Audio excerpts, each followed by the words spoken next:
ಬಿಜೆಪಿಯಲ್ಲಿ ರಾಜ್ಯಾಧ್ಯಕ್ಷರ ಬದಲಾವಣೆ ಬಿರುಗಾಳಿ ಬೀಸ್ತಾನೆ ಇದೆ. ರೆಬಲ್ಸ್ ದಿಲ್ಲಿ ಪರೇಡ್ ನಡೆಸಿದ್ದಾಯಿತು. ಈಗ ವಿಜೇಂದ್ರ ಪರವಾದಂತವರ ಸರದಿಯಾಗಿದೆ.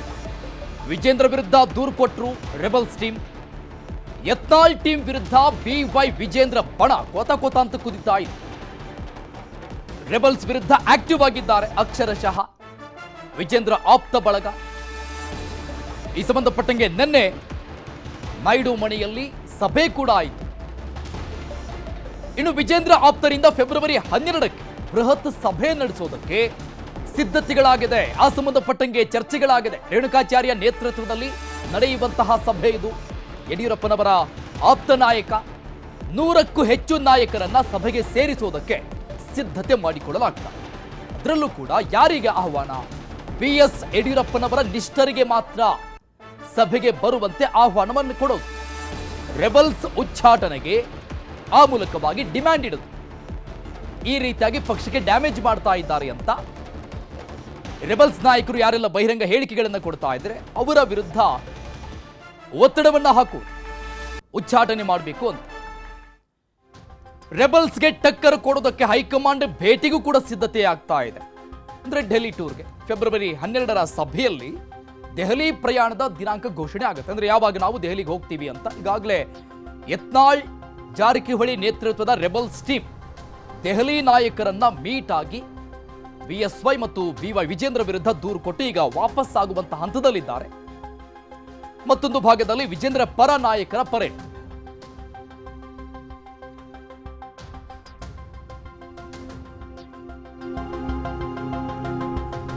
ಈ ವಿಚಾರಕ್ಕೆ ಸಂಬಂಧಪಟ್ಟಂಗೆ ನಮ್ಮ ಪ್ರತಿನಿಧಿ ಕಾರ್ತಿಕ್ ಇನ್ನಷ್ಟು ಡೀಟೇಲ್ಸ್ ಕೊಡ್ತಾರೆ. ಏನಾಗ್ತಾ ಇದೆ ಬಿಜೆಪಿಯಲ್ಲಿ ಅನ್ನುವಂಥ ವಿಚಾರಕ್ಕೆ ಸಂಬಂಧಪಟ್ಟಂಗೆ ಕಾರ್ತಿಕ್, ಒಂದ್ ಕಡೆ ನಿನ್ನೆ ರೆಬಲ್ಸ್ ನಾಯಕರು ಎಲ್ಲ ಹೈಕಮಾಂಡ್ ನಾಯಕರನ್ನ ಮೀಟ್ ಆಗಿ ದೂರುಗಳ ಸುರಿಮಳೆಯನ್ನೇ ಸುರಿಸಿ ಈಗ ವಾಪಸ್ ಆಗುವಂತ ಹಂತದಲ್ಲಿದ್ದಾರೆ. ಇದಕ್ಕೆ ನಾನು ಇನ್ನೇ ಹೇಳ್ದಂಗೆ this is the right time, ನಾವು ಕೂಡ ಒಂದು ಮೆಸೇಜ್ ಕೊಡೋದಕ್ಕೆ ಅನ್ನುವಂಥ ರೀತಿಯಲ್ಲಿ ರೇಣುಕಾಚಾರ್ಯ ನೇತೃತ್ವದಲ್ಲಿ ಇಲ್ಲೂ ಕೂಡ ಮೀಟಿಂಗ್ ಆಯಿತು. ಅದರ ಮುಂದುವರಿದ ಭಾಗ ಅನ್ನುವಂಥ ರೀತಿಯಲ್ಲಿ ನೋಡ್ತಾ ಇದ್ದೀವಿ ನಾವು. ಸಹಜವಾಗಿ ಇದು ಎಕ್ಸ್ಪೆಕ್ಟೆಡ್ ಅಂತ ಅನ್ಸುತ್ತೆ. ಅಂದ್ರೆ ದೆಹಲಿ ಭೇಟಿಯ ಚರ್ಚೆ ಸಿದ್ಧತೆ ಖಂಡಿತ ಅರುಣ್, ರೆಬಲ್ಸ್ಗಳು ಯಾವ ರೀತಿಯಾಗಿ ತಂತ್ರಗಾರಿಕೆಯನ್ನು ಮಾಡ್ತಾ ಇದ್ರು ಅದೇ ರೀತಿಯಾಗಿ ಈಗ ವಿಜೇಂದ್ರ ಆಪ್ತರು ಕೂಡ ಪ್ರತಿತಂತ್ರವನ್ನ ಹೂಡ್ತಾ ಇರುವಂತದ್ದು. ಪ್ರಮುಖವಾಗಿ ನಿನ್ನೆ ರೇಣುಕಾಚಾರ್ಯ ಅವರ ನೇತೃತ್ವದಲ್ಲಿ ಒಂದು ಸಭೆಯೂ ಕೂಡ ನಡೆದಿತ್ತು. ಆ ಒಂದು ಸಭೆಯಲ್ಲಿ ಪ್ರಮುಖವಾಗಿ ರೆಬಲ್ಸ್ಗಳಿಗೆ ಯಾವೆಲ್ಲ ರೀತಿಯಾಗಿ ಕಡಿವಾಣವನ್ನು ಹಾಕಬೇಕು ಅನ್ನುವಂಥ ನಿಟ್ಟಿನಲ್ಲಿ ಚರ್ಚೆಯೂ ಕೂಡ ಆಗಿತ್ತು. ಒಂದು ಹಂತದಲ್ಲಿ ಚರ್ಚೆ ಆಗಿದೆ. ಈಗಾಗಲೇ ದಿನಾಂಕವೂ ಕೂಡ ಘೋಷಣೆ ಮಾಡಿರುವಂಥದ್ದು ಫೆಬ್ರವರಿ 12ರಂದು ಬೃಹತ್ ಸಭೆಯನ್ನ ಮಾಡಬೇಕು. ಆ ಸಭೆಯಲ್ಲಿ 100ಕ್ಕೂ ಹೆಚ್ಚು ಶಾಸಕರು, ಅಂದ್ರೆ ಮಾಜಿ ಶಾಸಕರು, ಮಾಜಿ ಪರಿಷತ್ ಸದಸ್ಯರು ಸೇರಿದಂತೆ ವಿಜೇಂದ್ರ ಮತ್ತು ಯಡಿಯೂರಪ್ಪಗೆ ನಿಷ್ಠ ಆಗಿರ್ತಕ್ಕಂಥ ಪಕ್ಷದ ನಾಯಕರನ್ನೆಲ್ಲರನ್ನೂ ಕೂಡ ಸೇರಿಸಿಕೊಂಡು ಅಲ್ಲಿ ಸಭೆಯನ್ನ ಮಾಡಬೇಕು. ಸಭೆಯಲ್ಲಿ ವಿಜೇಂದ್ರ ವಿರುದ್ಧ ಏನು ಈಗ ಸಮರ ಸಾರಿರುವಂತಹ ರೆಬಲ್ಸ್ಗಳ ಉಚ್ಚಾಟನೆಗೆ ಒಂದು ಉಚ್ಚಾಟನೆ ಮಾಡೋದಕ್ಕೆ ಅಂದ್ರೆ ಆಗ್ರಹಿಸುವಂಥದ್ದು ಇರ್ಬೋದು. ಜೊತೆಗೆ ದೆಹಲಿ ಪ್ರಯಾಣಕ್ಕೆ ಸಂಬಂಧಪಟ್ಟಂತೆ ಒಂದು ದಿನಾಂಕವನ್ನು ಘೋಷಣೆ ಮಾಡುವಂತ ನಿಟ್ಟಿನಲ್ಲೂ ಕೂಡ ಚರ್ಚೆಯನ್ನು ಮಾಡ್ತೇವೆ ಅನ್ನುವಂಥ ಮಾತನ್ನ ನಿನ್ನೆಯೇ ರೇಣುಕಾಚಾರ್ಯ ಅವರು ಹೇಳಿದ್ರು. ಇದನ್ನ ಗಮನಿಸೋದಾದ್ರೆ ಈಗಾಗಲೇ ರೆಬಲ್ಸ್ ಕೂಡ ಆಕ್ಟಿವ್ ಆಗಿ ಅಂದ್ರೆ ಹೈಕಮಾಂಡ್ ಗಮನವನ್ನು ಸೆಳೆಯುವಂತಿರ್ಬೋದು, ಹೈಕಮಾಂಡ್ನ ಭೇಟಿ ಮಾಡುವಂಥದ್ದಿರ್ಬೋದು, ಅಥವಾ ಹೈಕಮಾಂಡ್ ನಾಯಕರ ಮೂಲಕ ವಿಜೇಂದ್ರನನ್ನ ಕೆಳಗಿಳಿಸುವಂತ ಒಂದು ನಿರ್ಧಾರಕ್ಕೆ ಬಂದು ಆ ಒಂದು ನಿಟ್ಟಿನಲ್ಲಿ ಪ್ರಯತ್ನವನ್ನು ಮಾಡ್ತಾ ಇದೆ. ಇತ್ತ ವಿಜೇಂದ್ರನ ಉಳಿಸಲೇಬೇಕು ಅನ್ನುವಂಥ ನಿಟ್ಟಿನಲ್ಲಿ ವಿಜೇಂದ್ರ ಆಪ್ತರು ಕೂಡ ಈಗ ಸಿದ್ಧತೆಯನ್ನು ಮಾಡ್ಕೊಳ್ತಾ ಇರುವಂಥದ್ದು. ಅದೇ ಒಂದು ಹಿನ್ನೆಲೆಯಲ್ಲಿ ಫೆಬ್ರವರಿ 12ರಂದು ಬೃಹತ್ ಸಭೆಯನ್ನ ಮಾಡ್ತಾರೆ. ಈ ಒಂದು ಸಭೆಯಲ್ಲಿ ಯಡಿಯೂರಪ್ಪಗೆ ನಿಷ್ಠರಾಗಿರ್ತಕ್ಕಂಥ ಹಲವು ನಾಯಕರುಗಳು ಭಾಗಿಯಾಗ್ತಾರೆ. ಅಲ್ಲಿ ಒಂದೇ ಪ್ರಮುಖವಾಗಿ ಇರುವಂತಹ ವಿಚಾರಗಳು ಅಂತಂದ್ರೆ ಒಂದು ಇವರನ್ನ ಉಚ್ಚಾಟನೆ ಮಾಡಲೇಬೇಕು. ಜೊತೆಗೆ ಯತ್ನಾಳ್ ಮತ್ತು ಕುಮಾರ್ ಬಂಗಾರಪ್ಪ ಸೇರಿದಂತೆ BPR ಸೇರಿದಂತೆ ಯಾರೆಲ್ಲ ಇವರ ವಿಜೇಂದ್ರ ವಿರುದ್ಧ ವಾಗ್ದಾಳಿಗಳನ್ನು ಮಾಡ್ತಾ ಇದ್ದಾರೆ ಅವರಿಗೆ ಸಂಬಂಧಪಟ್ಟಂತ ಇನ್ನೂ ಅನೇಕ ವಿಚಾರಗಳನ್ನ ಬಹಿರಂಗಪಡಿಸುವಂತದಿರಬಹುದು. ಅಂದ್ರೆ ಯತ್ನಾಳ್ ಭ್ರಷ್ಟಾಚಾರದ ವಿಚಾರವನ್ನ ವಿಜೇಂದ್ರ ಬಳಿ ಪ್ರಸ್ತಾಪ ಮಾಡ್ತಾ ಇದ್ದಾರೆ. ವಿಜೇಂದ್ರ ಅವರು ಭ್ರಷ್ಟಾಚಾರವನ್ನ ಮಾಡ್ತಾ ಇದ್ದಾರೆ, ವಿಜೇಂದ್ರ ಅವರು ಭ್ರಷ್ಟಾಚಾರ ಇರ್ತಕ್ಕಂಥವ್ರು, ಹೊಂದಾಣಿಕೆ ರಾಜಕಾರಣವನ್ನ ಮಾಡ್ತಾ ಇರುವಂತವ್ರು ಅನ್ನುವಂಥ ನಿಟ್ಟಿನಲ್ಲಿ ಇವರ ಹೊಂದಾಣಿಕೆ ರಾಜಕಾರಣ ಏನಿದೆ, ಇವರ ಭ್ರಷ್ಟಾಚಾರಕ್ಕೆ ಸಂಬಂಧಪಟ್ಟಂತ ದಾಖಲೆಗಳೇನಿದೆ ಇದೆಲ್ಲವನ್ನು ಕೂಡ ಬಿಡುಗಡೆ ಮಾಡುವಂತಿರಬಹುದು. ಜೊತೆಗೆ ಕುಟುಂಬ ರಾಜಕಾರಣಕ್ಕೆ ಸಂಬಂಧಪಟ್ಟಂತೆ ರಮೇಶ್ ಜಾರಕಿಹೊಳಿ ಅವರ ಕುಟುಂಬದವರು 4-5 ಜನ ಈಗಾಗಲೇ ಬೆಳಗಾವಿಯಲ್ಲಿ ರಾಜಕಾರಣದಲ್ಲಿದ್ದಾರೆ, ಬೇರೆ ಬೇರೆ ಪಕ್ಷದಲ್ಲಿ ಅವರು ರಾಜಕಾರಣದಲ್ಲಿ ಗುರುತಿಸಿಕೊಂಡಿದ್ದಾರೆ. ಹೀಗಿರುವಂತಹ ಸಂದರ್ಭದಲ್ಲಿ ಇವರು ಯಾವ ರೀತಿಯಾಗಿ ನೈತಿಕತೆ ಇದೆ ಇವ್ರಿಗೆ ವಿಜೇಂದ್ರ ಮತ್ತು ಯಡಿಯೂರಪ್ಪನ ಮೇಲೆ ಕುಟುಂಬ ರಾಜಕಾರಣ ಅನ್ನುವಂತ ಒಂದು ಆರೋಪವನ್ನು ಮಾಡುವಂತ ನಿಟ್ಟಿನಲ್ಲಿ ಇವ್ರಿಗೆ ಏನ್ ನೈತಿಕತೆ ಇದೆ? ಹಾಗೆ ಯತ್ನಾಳ್ ಕೂಡ ತಮ್ಮ ಮಗನನ್ನ ಬೆಳೆಸುವಂತ ನಿಟ್ಟಿನಲ್ಲಿ ಪ್ರಯತ್ನವನ್ನು ಮಾಡ್ತಾ ಇದೆ. ಕುಮಾರ್ ಬಂಗಾರಪ್ಪ ಸೇರಿದಂತೆ ಇನ್ನಿತರ ಎಲ್ಲರೂ ಕೂಡ ಅವರ ಒಂದು ಭ್ರಷ್ಟಾಚಾರ ಇದೆ. ಜೊತೆಗೆ ಅವರು ಕೂಡ ಕುಟುಂಬ ರಾಜಕಾರಣದ ಹಿನ್ನೆಲೆಯಲ್ಲಿ ಬಂದಂತವರು. ಇವರು ಯಾವ ಕಾರಣಕ್ಕಾಗಿ ಯಡಿಯೂರಪ್ಪನವರ ಕುಟುಂಬದ ಮೇಲೆ ಈ ರೀತಿಯ ಆಕ್ರೋಶವನ್ನು ಹೊರಹಾಕ್ತಾ ಇದ್ದಾರೆ? ಇದು ಸರಿಯಲ್ಲ. ಹೀಗಾಗಿ ಈ ಒಂದು ವಿಚಾರಕ್ಕೆ ಸಂಬಂಧಪಟ್ಟಂತೆ ಕೂಡ ಇವ್ರ ಮೇಲೆ ಇರತಕ್ಕಂಥ ಆರೋಪಗಳೇನು ಅದೆಲ್ಲವನ್ನು ಕೂಡ ಬಹಿರಂಗವಾಗಿ ಆ ಸಭೆಯ ಮೂಲಕ ಹೇಳುವಂತಿರ್ಬೋದು. ದೊಡ್ಡ ಮಟ್ಟದಲ್ಲಿ ಪಕ್ಷದ ವರಿಷ್ಠರ ಗಮನಕ್ಕೆ ತಂದು ವರಿಷ್ಠರು ಕೂಡ ಅಂದ್ರೆ ವಿಜೇಂದ್ರನ ಮುಂದುವರಿಸಲೇಬೇಕು.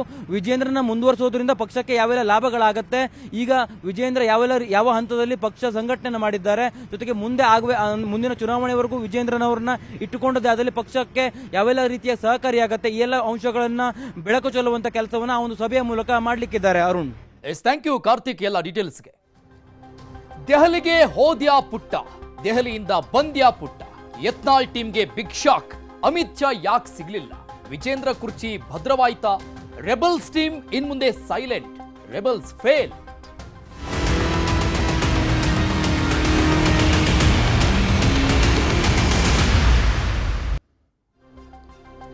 ಬಿಜೆಪಿಯ ರೆಬಲ್ಸ್ ಟೀಮ್ ಹೋರಾಟಕ್ಕೆ ಕಿಮ್ಮತ್ತು ಕೊಡ್ಲಿಲ್ವಾ ಹೈಕಮಾಂಡ್? ಯತ್ನಾಳ್ ಮತ್ತು ಟೀಮ್ ಭೇಟಿಗೆ ಅವಕಾಶ ಕೊಡ್ಲಿಲ್ಲ ಅಮಿತ್ ಶಾ. ಕೊನೆಗೂ ಕೂಡ ಅಮಿತ್ ಶಾ ಅವರನ್ನ ಮೀಟ್ ಆಗ್ಲೇಬೇಕು ಅನ್ನುವಂತಹ ಎಲ್ಲಾ ರೀತಿಯ ಸಿದ್ಧತೆಗಳನ್ನ ದೆಹಲಿಗೆ ಹೋದಂತ ರೆಬಲ್ಸ್ ನಾಯಕರು ಮಾಡಿದ್ರು. ಉಳಿದಂತ ಎಲ್ಲಾ ನಾಯಕರನ್ನ ಭೇಟಿ ಆದ್ರೂ ಕೂಡ ಫೈನಲಿ ಶಾ ಭೇಟಿ ಆಗ್ಬೇಕಾಗಿತ್ತು, ಆದ್ರೆ ಅಮಿತ್ ಶಾ ಭೇಟಿ ಆಗ್ಲಿಲ್ಲ. ಯಾಕೆ ಅನ್ನುವಂತ ಪ್ರಶ್ನೆ. ವಿಜೇಂದ್ರ ಬದಲಾವಣೆ ಹೋರಾಟ ಠುಸ್ ಪಟಾಕಿ. ವಕ್ಫ್ ಹೋರಾಟಕ್ಕೆ ಪ್ರಶಂಸೆ ಮಾಡಿ ಹೈಕಮಾಂಡ್ ಸುಮ್ಮನಾಗಿದೆ. ಅಂದ್ರೆ ವಕ್ಫ್ ವಿರುದ್ಧವಾಗಿ ಈ ಬಣ ಏನು ಹೋರಾಟವನ್ನ ಮಾಡಿತ್ತು ಉತ್ತರ ಕರ್ನಾಟಕ ಭಾಗದಲ್ಲಿ, ಆ ಸಂದರ್ಭದಲ್ಲಿ ಹೈಕಮಾಂಡ್ ಶಬಾಸ್ಗಿರಿ ಕೊಟ್ಟಿತ್ತು. ಆದ್ರೆ ದೆಹಲಿಗೆ ಹೋದ್ರೂ ಕೂಡ ಈ ವಿಚಾರದಲ್ಲಿ ಅಮಿತ್ ಶಾ ಭೇಟಿಗೆ ಅವಕಾಶವನ್ನ ಕೊಡ್ಲಿಲ್ಲ. ಹೋರಾಟವನ್ನ ಬಂಡವಾಳ ಮಾಡಿಕೊಂಡಿದ್ದಂತಹ ಈ ಭಿನ್ನರ ಟೀಮ್ ಬಿಜೆಪಿಯ ಒಳಜಗಳವನ್ನ ಇಲ್ಲಿವರೆಗೂ ತೆಗೆದುಕೊಂಡು ಹೋಗಿರೋದು. ಹೈಕಮಾಂಡ್ ಗಮನ ಸೆಳೆಯುವ ಯತ್ನಾಳ್ ಪ್ರಯತ್ನ ಏನಿತ್ತು, ಈ ಟೀಮ್ನ ಪ್ರಯತ್ನ ಏನಿತ್ತು, ಅದು ಈಗ ಸಂಪೂರ್ಣವಾಗಿ ಫೇಲ್ ಆದಂತೆ ಕಾಣಿಸ್ತಾ ಇದೆ. BL ಸಂತೋಷ್, JP ನಡ್ಡಾ ಅವರನ್ನ ಭೇಟಿ ಮಾಡಿದ್ದಷ್ಟೇ ಇವರ ಪಾಲಿನ ದೊಡ್ಡ ಸಾಧನೆ ಅನ್ನುವಂತ ರೀತಿಯಲ್ಲಾಗಿದೆ. ನಡ್ಡಾ ಭೇಟಿಯಾಗಿ ಫೋಟೋಗಳನ್ನ ರಿಲೀಸ್ ಮಾಡಿ. ನೆನೆ ಅಮಿತ್ ಶಾ ಭೇಟಿಯೂ ಸಾಧ್ಯವಾಗಿಲ್ಲ, ಅದರಿಂದ ಬೇಸರ ಇದೆ ಸಹಜವಾಗಿ. ಬಟ್ ರಾಜ್ಯದಲ್ಲಿ ರಾಜ್ಯಾಧ್ಯಕ್ಷ ಬದಲಾವಣೆ ಆಗ್ಬೇಕಾ ಅಥವಾ ವಿಜೇಂದ್ರ ಮುಂದುವರಿಸಬೇಕಾ, ಈ ವಿಚಾರಕ್ಕೆ ಸಂಬಂಧಪಟ್ಟಂಗೆ ಡಿಸೈಡ್ ಮಾಡೋದು ಯಾರು ಅಂದ್ರೆ ಅಮಿತ್ ಶಾ. ಅವರನ್ನೇ ಭೇಟಿ ಆಗಿಲ್ಲ ಅಂತ ಆದ್ರೆ ಇದು ಟುಸ್ ಪಟಾಕಿ ಯತ್ನ ಆಯ್ತಾ ಅಂತ ಪ್ರಶ್ನೆ ಮುನ್ನೆಲೆಗೆ ಬಂದಿದೆ.